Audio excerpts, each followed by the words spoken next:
Selamat pagi Ibu Olivia. Iya, selamat pagi ya, Uh, RRND. Benar sekali ya. Terima kasih sudah menyempatkan waktu bersama Pro 1 RRND ya pagi hari ini. Iya, iya. Ya, ini terkait dengan Pemkab Nagekeo mendapatkan ribuan alokasi pupuk bersubsidi ya, Ibu ya. Iya, benar-benar ya. Oke, kira-kira ini boleh tahu berapa yang dialokasikan untuk Pemkab Nagekeo nih terkait dengan pupuk bersubsidi? Iya, baik. Eh, untuk tahun ini, alokasi pupuk subsidi, kita Nagekeo ini mendapat alokasi sebanyak dari berapa jenis nih? Ada ureanya sebanyak 1.512 ton, kemudian SP36-nya 5 ton, NPK-nya 1.188 ton, organik granularnya 500 ton, dan organik barisnya 309 ton. Nah, ini untuk kebutuhan tahun ini, untuk kebutuhan tahun 2022 nih yang diusulkan. Memang sesuai usulan ERDKK ya yang berbasis ini, itu tidak semua dihimpun oleh anggaran pupuk bersubsidi. Kita yang terpenuhi itu sekitar 48% saja dari usulan kita. Ini mungkin terkait dengan keterbatasan anggaran APBN, kemudian ada dari pemerintah pusat juga mengurangi penggunaan pupuk kimia, sehingga kita akan mendorong petani menyiapkan nutrisi tambahan melalui pupuk organik atau pupuk-pupuk yang berbasis dari alamnya, kompos dan sebagainya. Nah, itu tahun 2022 ini kebutuhan pupuknya ya. Ya, Ibu Olivia, pupuk yang bersubsidi ini apakah yang didapatkan dari PMK provinsi atau pusat? Kalau pupuk ini, pupuk subsidi ini kan ini dialokasikan dari pusat. Oh, dari pusat, oke. Ya, dari pusat, tetapi SK alokasi ini dikeluarkan dari dinas provinsi ya, dinas provinsi Nusa Tenggara Timur ya, Kepala Dinas Pertanian dan Ketahanan Pangan Provinsi Nusa Tenggara Timur.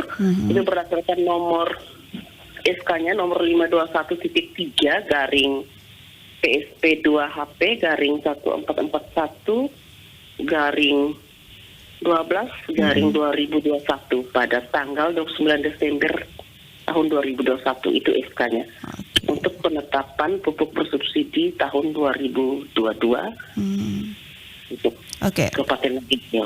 Ya, Ibu Olivia, sebelumnya pasti di Nagekeo sendiri kelangkaan pupuk ini ya. Nah, ini mendapatkan pupuk bersubsidi ini apakah sudah ada di Nagekeo sendiri, dan untuk petani sendiri dapatnya bagaimana prosedur untuk mendapatkannya ini? Ya, kalau pupuk bersubsidi ini kan tahapannya kan atau prosesnya kan dimulai dari tahun sebelumnya. Itu lewat beberapa tahapan, dia tidak sekedar langsung ini. Jadi mulai dari pendataan, petani mendaftarkan. Nah, ini isinya kan dia elektronik. Di sana kebutuhan pupuk ya dari ERDKK. Jadi itu petani mendaftarkan, kemudian dibantu oleh penyuluh sebagai username untuk mengikutnya di dalam aplikasi tadi yang namanya ERDKK. Semuanya berbasis NIK. Jadi petani membawa KTP, kartu keluarga, didaftar kebutuhannya berdasarkan ketersediaan lahan mereka yang olah. Kemudian itu diverifikasi oleh tim verifikasi validasi ERDKK kecamatan, kemudian dilanjutkan oleh tim festival kabupaten, terus naik ke provinsi, langsung kemudian dikompilasi di pusat. Setelah semuanya masuk, kemudian itu dialokasikan secara nasional, terus dikembalikan ke provinsi untuk pengalokasian sesuai dengan kebutuhan kabupaten. Itu bisa berlangsung bulan Juli sampai Agustus tahun sebelumnya. Nah, jadi kebutuhan itu berdasarkan usulan dari petani yang memiliki lahan. Sudah ada di dalam input ERDKK. Nah, sekarang ini kan semuanya kan sudah ready, karena SK sudah keluar.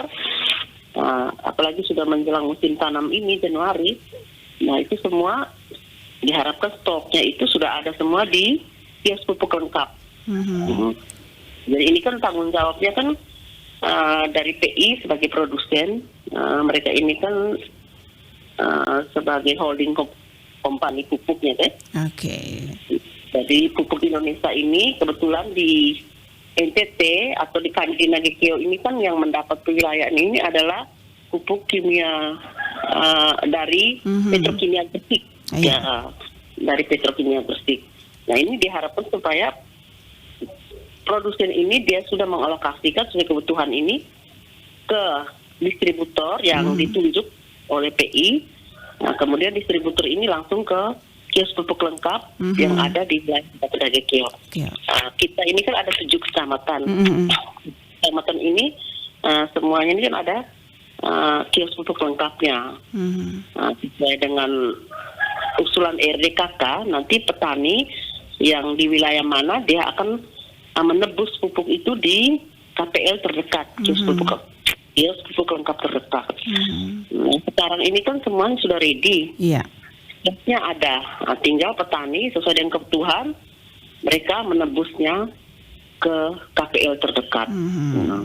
Jadi bahwa kalau ada kartu tani itu langsung pakai kartu tani. Kalau yang belum ada tentunya dia membawa KTP untuk mencocokkan. Nah, kan pupuk bersubsidi ini kan dia masuk dalam barang yang dalam pengawasan. Artinya dia tidak bebas orang petani tidak bebas di mana-mana. Mendapatkannya ya tidak bebas. Nah, dia tidak seperti BBM ya. BBM dia kan juga ada BBM bersubsidi. Nah, kita orang Nagekeo bisa membeli di pom bensin yang ada di EB atau di mana saja. Tetapi kalau pupuk dia langsung ikut di mana yang daftar di KPL terdekat. Jadi dia barang dalam pengawas tapi terbatas, sistem penjualnya terbatas, hanya langsung di KPL yang sudah terdaftar dari RDKK.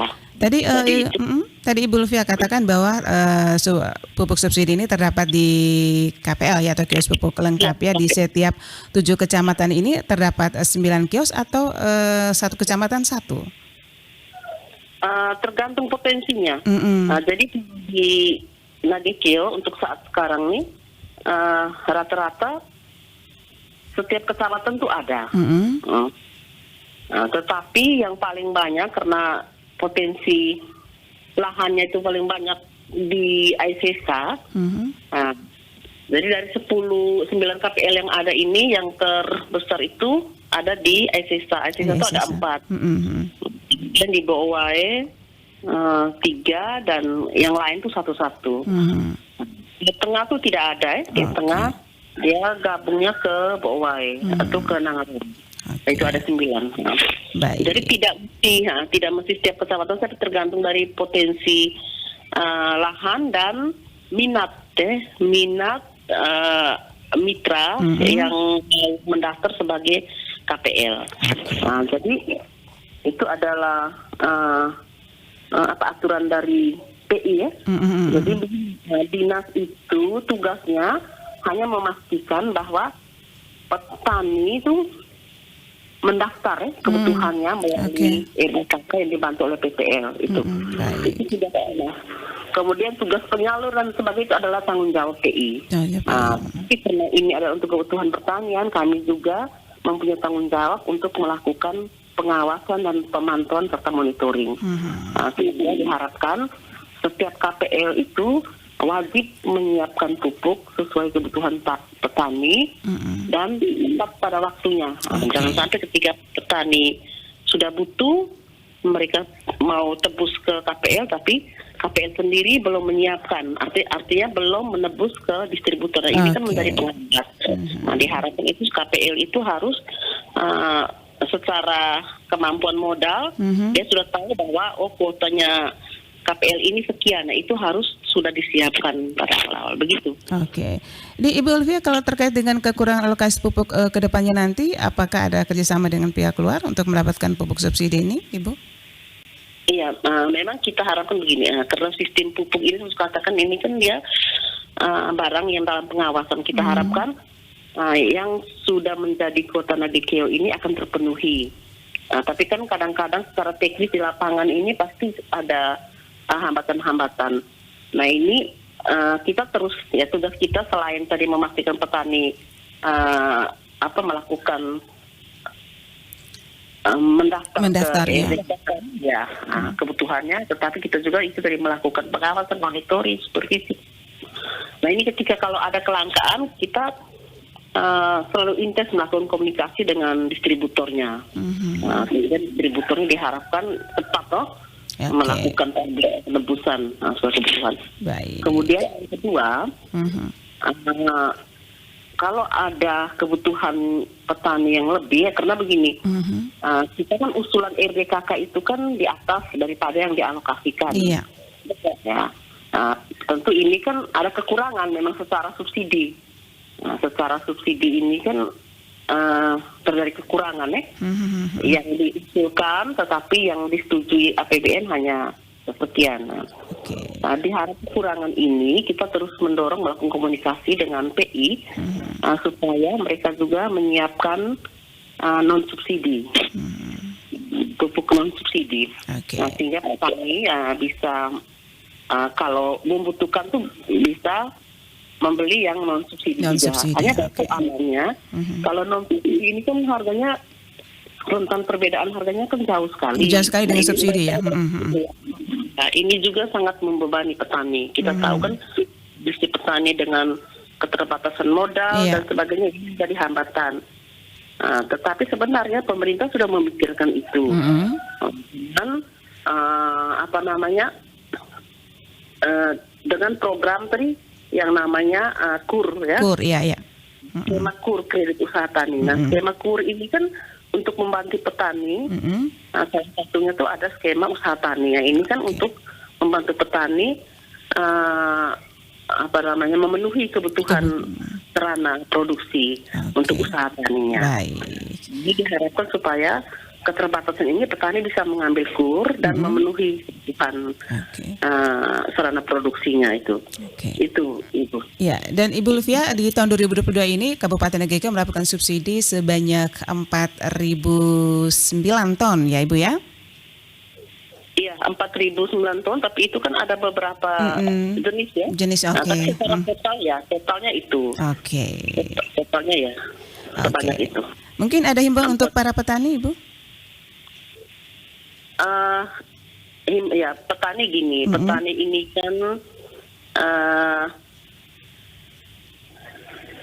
adalah mitra kita mitra masyarakat. Karena mereka ini kan sebagai suplai pangan. Jadi kita petani tidak bisa tinggal diam, karena semua orang butuh pangan. Nah, orang punya duit juga dia kan tidak mungkin makan duit, pasti dia butuh beras untuk makanan, butuh sayur itu. Sehingga saya pikir petani dia perlu terus dimotivasi untuk fokus pada usahanya dan tidak main-main. Kalau kita memproklamirkan diri kita sebagai petani, maka kita harus fokus betul dengan pekerjaan kita. Jadi dari persiapan lahan sampai dengan panen, betul-betul kita harus bisa mengikuti sistem atau pola usaha tani yang baik. Ya. Jadi itu ada yang namanya ini sakta usaha tani Jadi dari persiapan lahan, pemilihan benih, penanaman, kemudian pemeliharaan, pengamatan terhadap hama penyakit, panen itu perlu penanganan serius. Nah, sehingga harapan kita mereka bisa mendapatkan produksi yang tinggi, bisa menutupi biaya produksi yang sudah dikeluar.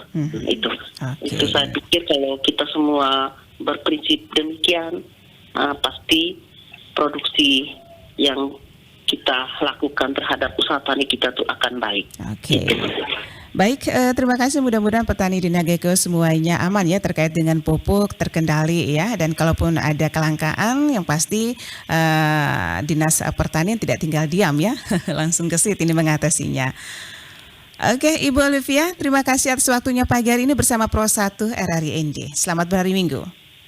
Ya, terima kasih. Selamat pagi, selamat hari Minggu. Salam sehat selalu. RRI ND Jaya selalu. Baik, terima kasih.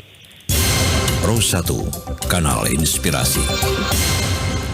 Pendengar, barusan bersama kita bersama Ibu Olivia Mogi ya, Kepala Dinas Pertanian Kabupaten Nagekeo, terkait dengan Pemkab Nagekeo dapat ribuan alokasi pupuk bersubsidi. Dan tentunya pendengar, kami masih hadirkan satu topik wawancara kita nanti ya terkait dengan pipa terbawa banjir ya, ribuan pelanggan PDAMN terancam krisis air. Nanti bersama saat lagi Justinus Sani ya, Dirut PDAM Tirta ND.